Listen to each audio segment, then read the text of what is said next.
ಗೃಹಲಕ್ಷ್ಮಿ ಯೋಜನೆ 26ನ ಕಂತಿನ ಹಣ ಬಿಡುಗಡೆ. ಫಲಾನುಭವಿಗಳ ಖಾತೆಗೆ ತಲಾ 2,000 ರೂಪಾಯಿ ಜಮಾ. ಈಗಲೇ ಚೆಕ್ ಮಾಡಿಕೊಳ್ಳಿ. ರಾಜ್ಯ ಸರ್ಕಾರದ ಅತ್ಯಂತ ಜನಪ್ರಿಯ ಗ್ಯಾರಂಟಿ ಯೋಜನೆಗಳಲ್ಲಿ ಒಂದಾದ ಗೃಹಲಕ್ಷ್ಮಿ ಯೋಜನೆಯಡಿಯಲ್ಲಿ ಅರ್ಹ ಫಲಾನುಭವಿಗಳಿಗೆ ಸಂತಸದ ಸುದ್ದಿ ಸಿಕ್ಕಿದೆ. ಯೋಜನೆ 26ನೇ ಕಂತಿನ ಹಣವನ್ನು ಸರ್ಕಾರ ಯಶಸ್ವಿಯಾಗಿ ಬಿಡುಗಡೆ ಮಾಡಿದ್ದು, ಅರ್ಹ ಮಹಿಳೆಯರು ಬ್ಯಾಂಕ್ ಖಾತೆಗಳಿಗೆ ತಲಾ 2,000 ರೂಪಾಯಿ ಹಣ ಜಮಾವಾಗಿದೆ. ಈ ಕುರಿತು ಗ್ಯಾರಂಟಿ ಯೋಜನೆಗಳ ಅನುಷ್ಠಾನ ಪ್ರಾಧಿಕಾರದ ರಾಜ್ಯ ಉಪಾಧ್ಯಕ್ಷ ಹಾಗೂ ವಿಧಾನ ಪರಿಷತ್ ಶಾಸಕ ದಿನೇಶ್ ಗುಳಿಗೌಡ ಅವರು ಅಧಿಕೃತ ಮಾಹಿತಿಯನ್ನು ಹೊರಡಿಸಿದ್ದಾರೆ. ಪ್ರತಿ ಮನೆಯ ಯಜಮಾನಿಗೂ ಇದುವರೆಗೂ 57,000 ರೂಪಾಯಿ ಆರ್ಥಿಕ ನೆರವು. ಗೃಹಲಕ್ಷ್ಮಿ ಯೋಜನೆ ಆರಂಭವಾದಾಗಿನಿಂದ ಇದುವರೆಗೂ ಒಟ್ಟು 26 ಕಂತುಗಳು ಹಣವನ್ನು ಪಾವತಿಸಲಾಗಿದೆ. ಇದರ ಅನ್ವಯ ಯೋಜನೆಯಡಿ ನೋಂದಾಯಿಸಿಕೊಂಡಿರುವ ಪ್ರತಿ ಮನೆಯ ಯಜಮಾನಿಗೆ ಇದುವರೆಗೂ ಒಟ್ಟು 52,000 ರೂಪಾಯಿ ಆರ್ಥಿಕ ನೆರವು ತಲುಪಿಸಿದಂತಾಗಿದೆ.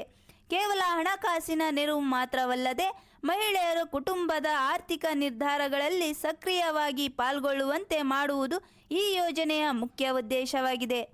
ಮುಂದಿನ ಕಂತಿನ ಬಗ್ಗೆ ಅಪ್ಡೇಟ್. ಶಾಸಕ ದಿನೇಶ್ ಗುಳೇಗೌಡ ಅವರ ಪ್ರಕಾರ 6ನೇ ಕಂತಿನ ಹಣ ಪಾವತಿಯಾದ ಬೆನ್ನಲ್ಲೇ 27ನೇ ಕಂತಿನ ಅನುದಾನವನ್ನು ಸಹ ಈಗಾಗಲೇ ಸರ್ಕಾರ ಖಜಾನೆಯಿಂದ ಬಿಡುಗಡೆಗೊಳಿಸಲಾಗಿದೆ. ಮುಂದಿನ ಕೆಲವೇ ದಿನಗಳಲ್ಲಿ ರಾಜ್ಯದ 31 ಜಿಲ್ಲೆಗಳ ಎಲ್ಲ ಅರ್ಹ ಫಲಾನುಭವಿಗಳ ಖಾತೆಗೆ ಈ ಹಣ ಹಂತ ಹಂತವಾಗಿ ತಲುಪಲಿದೆ.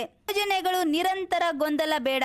ವಿರೋಧ ಪಕ್ಷಗಳು ಈ ಗ್ಯಾರಂಟಿಯ ಯೋಜನೆಗಳ ಬಗ್ಗೆ ಅನೇಕ ಅಪಪ್ರಚಾರ ಮಾಡುತ್ತಿದ್ದಾರೆ. ಆದರೆ ಮುಖ್ಯಮಂತ್ರಿ ಸಿದ್ದರಾಮಯ್ಯ ಮತ್ತು ಉಪಮುಖ್ಯಮಂತ್ರಿ ಡಿ.ಕೆ. ಶಿವಕುಮಾರ್ ಅವರು ಸ್ಪಷ್ಟಪಡಿಸಿರುವಂತೆ ಯಾವುದೇ ಕಾರಣಕ್ಕೂ ಈ ಯೋಜನೆಗಳು ನಿಲ್ಲುವುದಿಲ್ಲ. ಇವು ನಿರಂತರವಾಗಿ ಮುಂದುವರಿಯಲಿದೆ ಎಂದು ದಿನೇಶ್ ಗುಳೇಗೌಡ ಅವರು ಭರವಸೆಯನ್ನು ನೀಡಿದ್ದಾರೆ. ಜಾತಿ, ಮತ ಅಥವಾ ಪಕ್ಷಭೇದವಿಲ್ಲದೆ ಅರ್ಹರೆಲ್ಲರಿಗೂ ಈ ಸೌಲಭ್ಯಗಳು ತಲುಪಲಿದೆ ಎಂದು ಹೇಳಿದ್ದಾರೆ.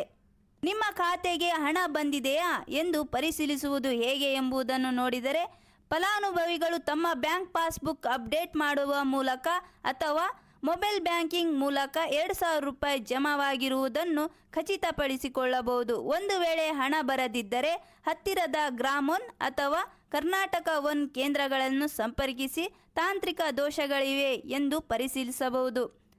ನಮ್ಮ ಸಲಹೆ ಏನೆಂದರೆ, ಬಹಳಷ್ಟು ಮಹಿಳೆಯರು ನಮಗೆ ಇನ್ನೂ ಮೆಸೇಜ್ ಬಂದಿಲ್ಲ ಎಂಬ ಚಿಂತೆಯಲ್ಲಿದ್ದಾರೆ. ನೆನಪಿಡಿ, ಒಂದು ದಿನ ಎಲ್ಲರಿಗೂ ಹಣ ಜಮಾವಾಗುವುದಿಲ್ಲ.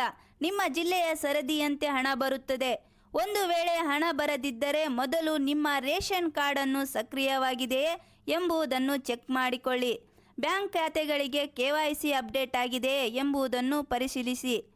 ಎಲ್ಲರ ಸಾಮಾನ್ಯ ಪ್ರಶ್ನೆ ಏನೆಂಬುದನ್ನು ನೋಡಿದರೆ, ನನ್ನ ಖಾತೆಗೆ ಇನ್ನೂ 26ನೇ ಕಂತಿನ ಹಣ ಬಂದಿಲ್ಲ, ಏನು ಮಾಡಬೇಕು ಎಂಬುದನ್ನು ಪ್ರಶ್ನೆಗೆ ಇಲ್ಲಿದೆ ಉತ್ತರ.